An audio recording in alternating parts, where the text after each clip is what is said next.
Welcome to sunny South Africa. Go for it. I like it. I like it. This is the real South Africa.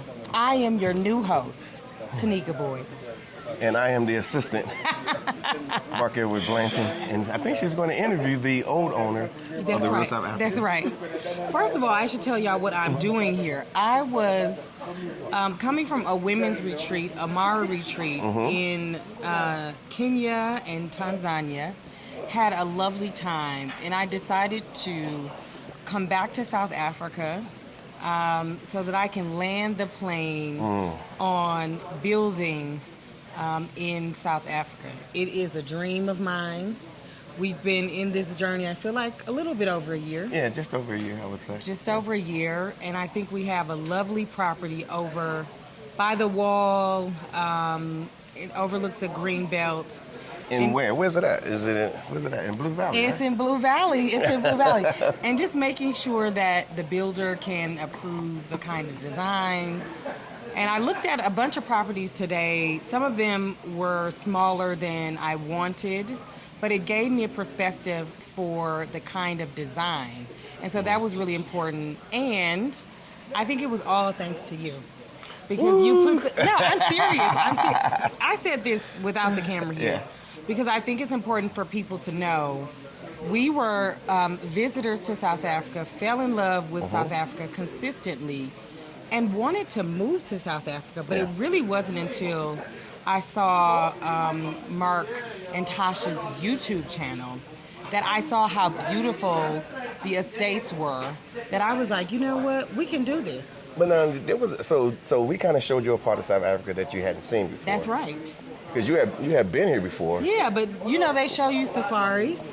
Yeah. We've been downtown to Maboneng, which is very much like Brooklyn. We've been to Cape Town. It's true what they say. South Africa is many countries in one. Yeah. You can It's get not just whatever that one you thing. need. It's not. But this made it livable, relatable, and was like, this is something that is attainable, that we can have if we put our minds to it. And we can be bicontinental, though Mark is like, once you become bicontinental, you will become one continental. Yeah, I think eventually you would be spending more time here. I think that is the goal. That is definitely the goal. But I have a question for you. She has a question for me. I'm going to do my best. Go for it.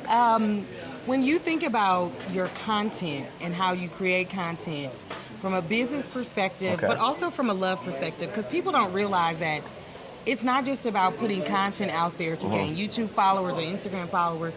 It's also a labor of love. When you think about that work, how much of it would you say is tourism-based, like attracting more tourists to the continent of Africa, specifically South Africa, versus how much of it is about supporting people trying to relocate to the continent? Wow. Well, to be honest with you, I would say that I think tourism is the mechanism in which we can operate. We all understand tourism. And like I said, South Africans broke it down for me how tourism actually works.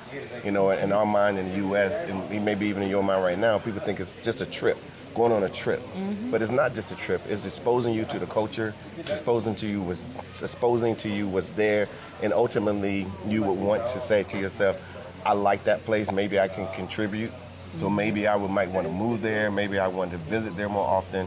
Maybe I want to start a business. Maybe I want to patronize what's there even more. And then ultimately, you can decide, you know, is this going to be my place where I go to, you know, hang out, do my thing, or do I want to start my life there?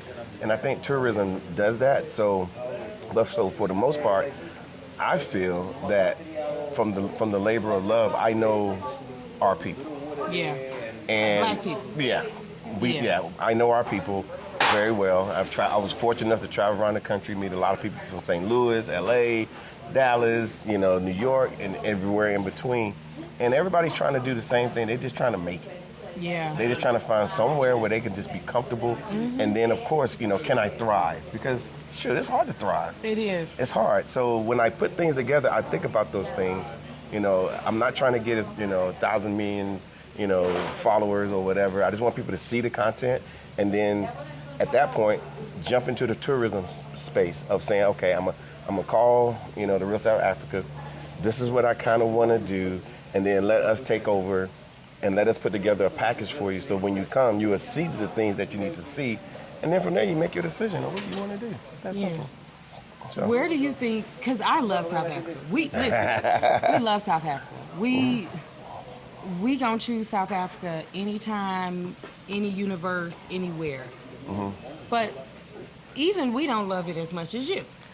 I think you do. I want to know what your love, your deep affection, that hurdle from being a tourist to being like, I want to be a citizen of this country. I want to invest in this country. I want to see it grow and all of its challenges, but I want to be a part of the betterment of this country. Because I don't necessarily feel that about the United States. I used to at one point.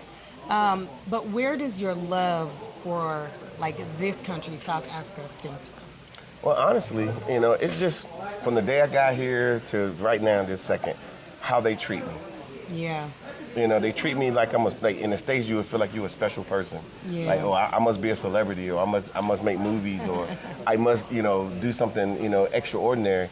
But here, I'm just a regular person.